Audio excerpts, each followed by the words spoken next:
Hellmuth kicks things off with pocket deuce. This is a hand that only someone as wild as Phil Hellmuth can play when faced with a raise. Little does he know, his aggression will end up making him mad once again. You were like drawing dead. Right after making the call, Hellmuth plays one of his special cards. Complete shithousery. He directly calls out his opponent for drawing dead and bluffing him. Let's see if it will work out. Perkins completely unbothered by Hellmuth's antics calls with 8-4 suited. I guess these must be his lucky numbers, or else I don't see a reason why he would go three-way with these cards. The flop is here, and oh boy, does it deliver some drama. We have 5 with 2 jacks. Now it can be anyone's game. Let's see what Hellmuth will do here. With Perkins and Williams both showing weakness with their checks, Hellmuth will want to take control of the pot. To do that, he instantly fires a bet for $4,000.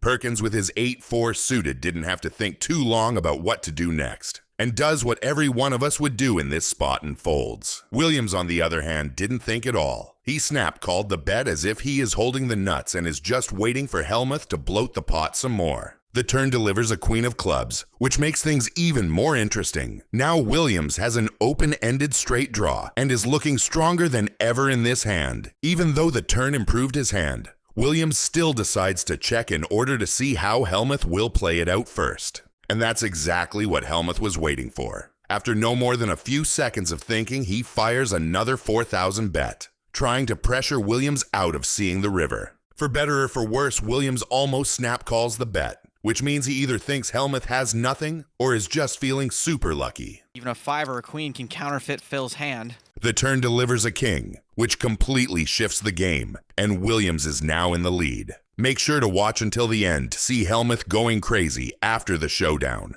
King. Here it comes. That's the ejector seat straight out of Goldfinger. Yums. Moron, mother.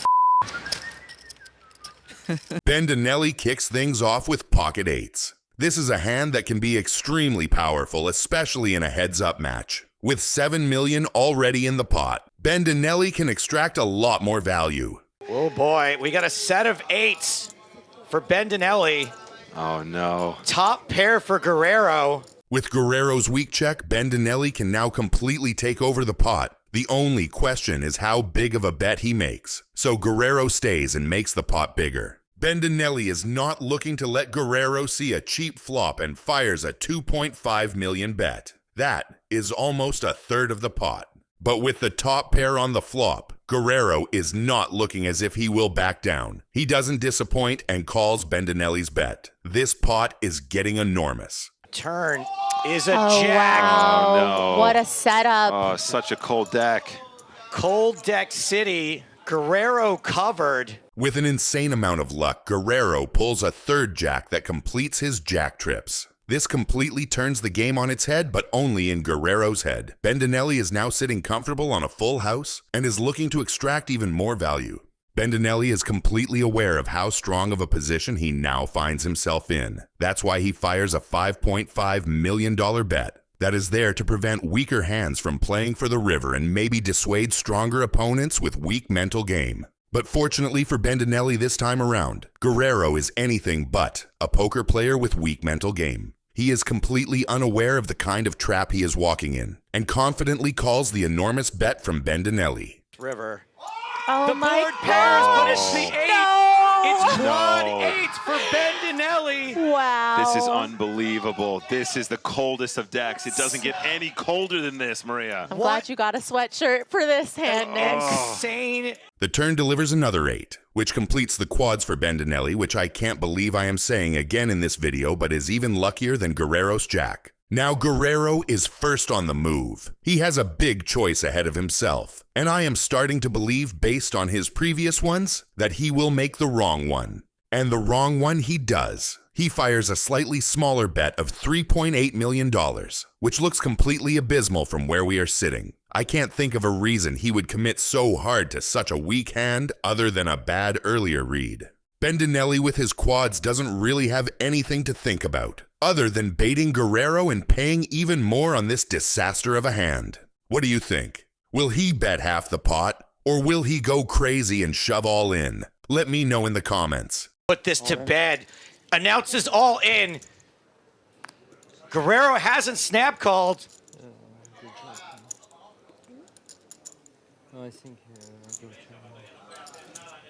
There's just no way. There's the call from Guerrero. It's over. Selbst kicks things off with 8-7 suited. This is a hand that can be extremely powerful if the flop falls just right. So currently with McClung on the raise, she is just calling in order to see the pot as cheaply as possible. Herrings and Sanchez both limp call and pray for a good flop. Let's see what the dealer has in store for them. 10, 9, 6. What a flop. A straight flush draw for Vanessa Selbst and a set of sixes for Chris McClung. With this type of flop, it will be a full-on battle of stacks. Vanessa with the straight on the flop and a potential straight flush is in prime position to extract value from the guys that think they have something to play for. And McClung with his set of sixes does exactly that. He bets more than $1,000, inflating the pot for Selbst. Herring also flopped pretty huge, like his arms. After this attempt at humor, Selbst and Herring limp into the turn, and Sanchez folds, which is kind of disappointing because Selbst could have extracted more value before the turn. And there is the straight flush for Vanessa Selbst. Now that Selbst has the straight flush, she is unbeatable and is begging that somebody raises. But unfortunately for her, I don't know if they read her or it was pure luck. Both McClung and Herring check, which Selbst then follows. The river delivers the 10 of clubs, which is the perfect card to bait McClung into thinking that having a full house is somehow the strongest hand on the table, which he 100% falls for and bets $4,000. He doesn't want anyone who isn't committed to the hand to be playing it. Selbst takes her sweet time in deciding what to do, which is understandable. When you know you have the best hand on the board, you have the tough decision to make on what size raise do you make to extract maximum value. She moves all in. Herring folds. Decision on McClung. Herring understandably folds this wild all-in raise from Selbst, but I am wondering whether McClung will take the bait with this full house that he has. It is bottom full house. Maybe he gets away. I call. No, he calls. She's in with sixes. Jennifer Tilly kicks things off with pocket sixes. This is a decent hand to entertain a small raise with and see if luck is on your side. Back on Arden.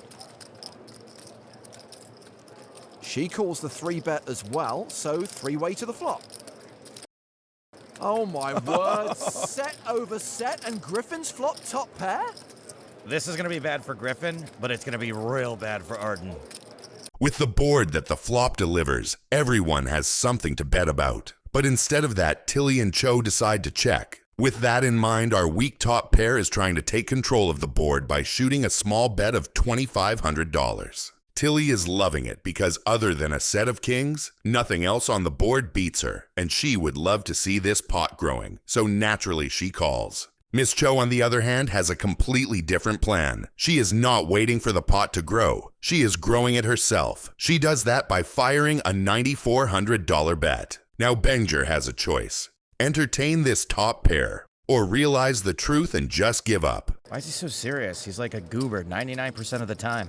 The angry man quickly decides to fold and not pursue the king. On the other hand, Tilly is more than happy to oblige Miss Cho by re-raising to $30,000 with her set of sixes. Oh boy.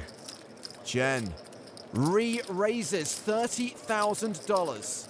At this point, Miss Cho should know the deep trouble she finds herself in, but still decides to go ahead and call on her set of fives. The turn delivers the 9 of clubs, a card that is completely irrelevant to both of them. If I was in the position of Tilly, I would be betting pot here. What would you? Let me know in the comments below. I guess Tilly is not so happy about my jamming suggestion, so she decides to check here and wait for something magical on river. Same thing for Miss Cho. In her case, though, that is in her favor. And Arden spikes a 1-outer. She's got quads.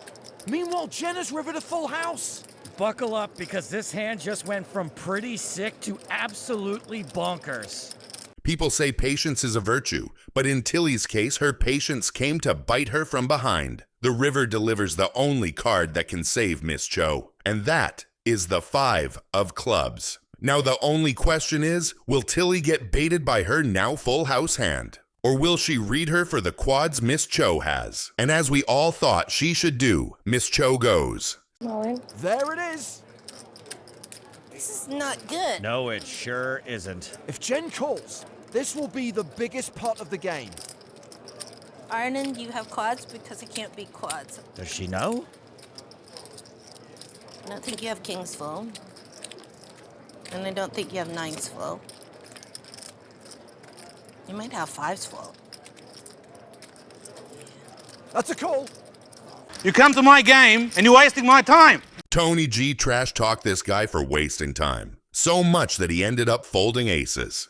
But how did we get to this point? Let's watch a short clip. We're not having no internet kids coming here and being tight ass. All right, and you're gonna play every hand. Get that across right away. I got it across and that was right. You're gonna play every hand here. You don't come here and play tight, okay? Come on internet you play like in 1 second. And when you come here now, you come to my game and you're wasting my time. Amanda, bring a tricycle. These kids are coming here, taking me on. Tony, calm down, please. All of this fighting that we just saw culminates in the hand we are taking a look at today. Our hero is holding ace-jack offsuit and has already raised to $2,500. Let's see where his aggression will take him and us. 6 trays suited, good enough to call for Daniel. Queen-jack for Alan Barry, who folds. It's a little tight, but he is dominated. And Reynolds folds. Also tight, both guys were out of position to the razor. I'm very unhappy right now. The flop comes deuce ace king with a flush draw for Negreanu and top pair for our hero. With everybody but Negreanu folding, our hero is in prime position with his pair of aces to take over the pot. He fires a small bet of $4,000, which Negreanu casually calls. I would bet more aggressively and try to defend the top pair from the flush draw. The turn, the 10 of diamonds, Roble picks up a straight draw. Daniel misses.